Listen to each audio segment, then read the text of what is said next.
यही फार्मूला को आप लोग बार बार क्या करते हैं, रटते हैं, ताकि हमको आज के बाद जो है इसके फार्मूला को रटना नहीं पड़े। साथ ही इसको समझाने के बाद हम एसएसजीडी के प्रीवियस ईयर को भी दोस्त आज की वीडियो को देखने के बाद जो है आप लोग को जो है वो बेलन और शंकु के एक भी प्रश्न जो है आपको किसी भी एग्जाम में छूटने वाला नहीं है। साथ ही आप लोग जो है वो इसके जो है फार्मूला को आप लोग रटते हैं तो आज के बाद आपको रटना भी नहीं पड़ेगा, क्योंकि आज जो है हम इस दोनों जो है बेलन और शंकु के फार्मूला को एक अच्छे तरीका से समझ लेंगे, ताकि हमको आज के बाद जो है इसके फार्मूला को रटना नहीं पड़े। साथ ही इसको समझाने के बाद हम एसएसजीडी के प्रीवियस ईयर को भी अब बनाएंगे, कुछ क्वेश्चन को बनाएंगे और देखेंगे कि किस तरह से आपका जो है ये पूछा जाता है।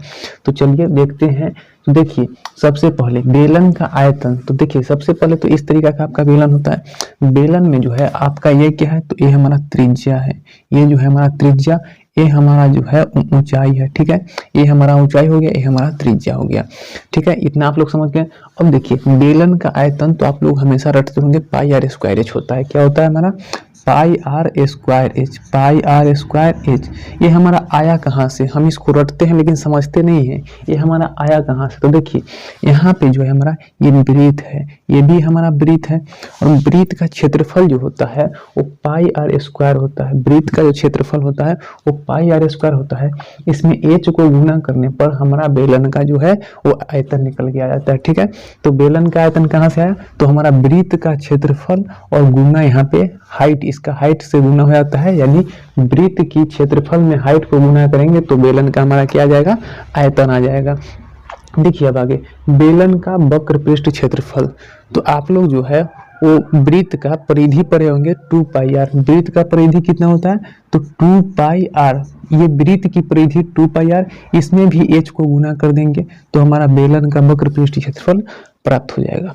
यानी वृत्त की परिधि में हम लोग ऊंचाई को गुना करेंगे तो बेलन का वक्र पृष्ठ क्षेत्रफल प्राप्त हो जाएगा, ठीक है। देखिए आगे देखते हैं बेलन का संपूर्ण पृष्ठ क्षेत्रफल। तो बेलन का संपूर्ण पृष्ठ क्षेत्रफल कैसे प्राप्त करेंगे, तो देखिए यहाँ पे कितना वृत्त है, बेलन में जो है हमारा वो 2 वृत्त होता है। बेलन में कितना वृत्त होता है आपका, वो 2 वृत्त होता है, ठीक है, यानी 2 सर्कल होता है। तो दोनों सर्कल का परिधि, तो वृत्त की परिधि 2 पाई आर और यहाँ पे वृत्त का जो है परिधि 2 पाई आर होता है, लेकिन बेलन का जो है वो वक्र पृष्ठ क्षेत्रफल कितना होता है, तो 2 पाई आर एच होता है। तो एक बेलन यहाँ पे है और एक बेलन यहाँ पे है, तो कितना हो जाएगा, 2 पाई आर एच हो जाएगा, यानी 2 पाई आर एच हो जाएगा, और प्लस यहाँ पे कै गो वृत्त है, तो 2 वृत्त है, तो 2 पाई आर स्क्वायर हो जाएगा, 2 पाई आर स्क्वायर हो जाएगा। वृत्त का जो है क्षेत्रफल कितना होता है, पाई आर स्क्वायर, तो एक वृत्त यहाँ पे पाई आर स्क्वायर, एक वृत्त यहाँ पे पाई आर स्क्वायर, तो कितना हो जाएगा 2 पाई आर स्क्वायर। यानी बेलन का संपूर्ण क्षेत्रफल 2 pi R H plus 2 pi R square.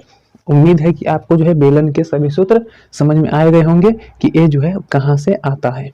चलिए आगे हम लोग जो है उस शंकु के बारे में समझते हैं। देखिए शंकु हमारा कहाँ से आया, तो शंकु हमारा बेलन से ही निकला है। शंकु वो कैसे, तो देखिए यहाँ पे ये यहाँ जो है जो हमारा ये वृत्त है, और यहाँ से अगर हम इसको 1/1 भाग निकाल दें, बेलन का 1/3 भाग निकाल दें, तो ये हमारा शंकु निकल के बन के तैयार हो जाता है। यानी ये एक शंकु इधर भी अगर बनाएंगे तो हमारा 3 शंकु ऐसा बनेगा। कितना शंकु, एक बेलन में जो हमारा 3 शंकु बन के तैयार होता है। तो हमारा जो है देखिए यहाँ से हम बेलन का निकाल लिए, बेलन में से जो है हम इसको क्या करिए, शंकु को निकाल लिए, तो यही हमारा क्या कहला जाएगा, शंकु। अब शंकु का आयतन क्या होता है, तो देखिए बेलन का जो है वो 1/3 भाग है, यानी बेलन का जो आयतन है उसका 1/3 भाग जो है वो शंकु का हमारा आयतन कहलाएगा। बेलन का 1/3 आयतन, आयतन कितना है, pi R square H, pi R square H. इसका 1/3, बेलन का 1/3 भाग जो है हमारा वो क्या कहलाएगा, शंकु कहलाएगा। तो 1/3 आयतन का 1/3 भी इसका आयतन होगा, ठीक है, आयतन समझ में आ गया। बेलन का वक्र पृष्ठ क्षेत्रफल क्या होगा, तो बेलन का वक्र पृष्ठ क्षेत्रफल, देखिए बेलन में यहाँ पे भी हमारा क्या है, आर है, ये हमारा ऊंचाई हो जाएगा, और ये हमारा जो है इधर वाला जो है वो ये भी ऊंचाई होगा, लेकिन ये कौन सा ऊंचाई, तिर्यक ऊंचाई होगा। ये हमारा ऊंचाई, इधर वाला तिर्यक ऊंचाई, और ये हमारा क्या हो जाएगा, हमारा जो है त्रिज्या हो जाएगा।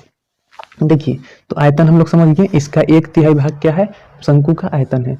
तो अब शंकु का वक्र पृष्ठ क्षेत्रफल क्या होगा, तो शंकु का वक्र पृष्ठ क्षेत्रफल पाई आर और इधर वाला एल, यानी पाई आर एल, ऊंचाई नहीं बल्कि तिर्यक ऊंचाई होगा, पाई आर एल, ठीक है। एल जो है हमारा क्या है, तिर्यक ऊंचाई है। देखिए तिर्यक ऊंचाई, तिर्यक ऊंचाई, ठीक है, इसको आप लोग याद रखिएगा, ठीक है। एल जो क्या है हमारा तिर्यक ऊंचाई है।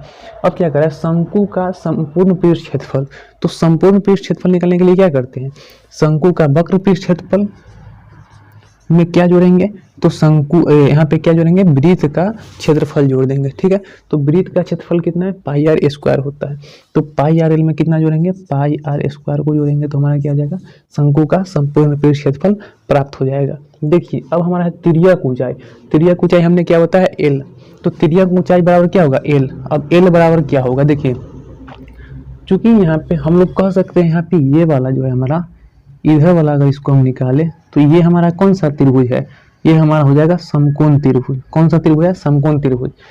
समकोण त्रिभुज में हम लोग जो पढ़े हैं, पहले क्या पढ़े थे समकोण त्रिभुज में, कि कर्ण स्क्वायर बराबर लंब स्क्वायर प्लस आधार स्क्वायर होता है, ये आप लोग जानते हैं।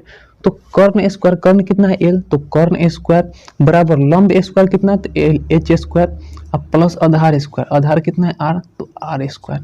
यानी कि अगर एल का मान अगर हमको निकालना हो तो क्या हो जाएगा, root under h square plus r square. यही फार्मूला को आप लोग बार बार क्या करते हैं, रटते हैं। तो ये उम्मीद है कि आपको इस समझ में आ गया होगा। अब हम लोग जो है एसएससी के प्रीवियस ईयर के कुछ क्वेश्चन को देखते हैं। देखिए प्रश्न में आपसे ऐसे ही पूछा जाता है, जीडी के एग्जाम में पूछा गया है, प्रीवियस ईयर क्वेश्चन है, बेलन का क्वेश्चन है। देखिए क्या कर रहा है, एक लंबवृत्तीय बेलन का व्यास 14 सेंटीमीटर और ऊंचाई 2 सेंटीमीटर है, इसके वक्र पृष्ठ क्षेत्रफल और कुल पृष्ठ क्षेत्रफल का योग कितना होगा। देखिए व्यास जो है हमारा दिया हुआ वो डी कितना है, 14 सेंटीमीटर है, और व्यास का आधा जो होता है वो हमारा क्या होता है, त्रिज्या, यानी r बराबर क्या होता है, d/2 होता है। यानी d का मान 14 है तो बटा में 2, हमारा r कितना आ जाएगा, 7 सेंटीमीटर निकल के हमारा त्रिज्या जो है उस 7 सेंटीमीटर निकल के आ जाएगा। और हमारा ऊंचाई जो दिया हुआ है वो हमारा कितना दिया हुआ है, ऊंचाई h जो है वो 2 सेंटीमीटर हमको दिया हुआ है। अब चूंकि हम लोग जानते हैं फार्मूला क्या, बेलन का वक्र पृष्ठ क्षेत्रफल क्या होता है, बेलन का वक्र पृष्ठ क्षेत्रफल होता है वो 2 पाई आर एच होता है, और बेलन का संपूर्ण पृष्ठ क्षेत्रफल क्या होता है हमारा, 2 pi R H plus 2 pi R square. तो हम अगर इसको दोनों को योग कह रहे हैं, यानी दोनों का जोड़ कितना होगा, तो जोड़ेंगे तो कितना हो जाएगा, 4 pi R H plus 2 pi R square. अब देखिए अगर हम इसको यहाँ पे रख दें, आर का मान कितना है 7 और एच का मान 2 है, तो क्या हो जाएगा 4, और पाई का मान 22 बटा क्या होता है हमारा 7, और गुने एच के, आर का मान कितना है 7 और गुने यहाँ पे एच कितना है तो हमारा 2 है। अब प्लस यहाँ पे 2, पाई का मान 22 बटा 7 और यहाँ पे आर का मान कितना है 7, तो 7 गुने 7 काट देंगे तो हमारा 7 से 7 कट जाएगा, यहाँ पे काटेंगे 7 से 7 कट जाएगा, 22 दूना 44। अगर हम कॉमन ले लेते हैं तो यहाँ पे कितना बचेगा, यहाँ पे 22 दूना 44 तो 4, अब प्लस यहाँ पे कितना बचेगा, तो 22 दूना 44 कॉमन लिए तो 7 बच जाएगा। अब देखिए यहाँ पे इसको अगर हम क्या कर देंगे, यहाँ पे 44 हो जाएगा हमारा, और इधर 7 4 कितना हो जाएगा 11, इसको गुना करेंगे तो 4 की एक मतलब में 4 4 4 8 और 4, यानी 484 सेंटीमीटर स्क्वायर जो हमारा आंसर बन के तैयार हो गया। यानी ऑप्शन नंबर ए हमारा जो है वो आंसर हो जाएगा। तो इस तरीके से जो है वो बेलन और शंकु के क्वेश्चन को हम लोग जो है एकदम आसानी से बना सकते हैं। उम्मीद है कि आपको जो है बेलन और शंकु अच्छे तरीके से समझ में आ गया होगा। चलिए तो मिलते हैं एक नए वीडियो में, तब तक के लिए बाय बाय।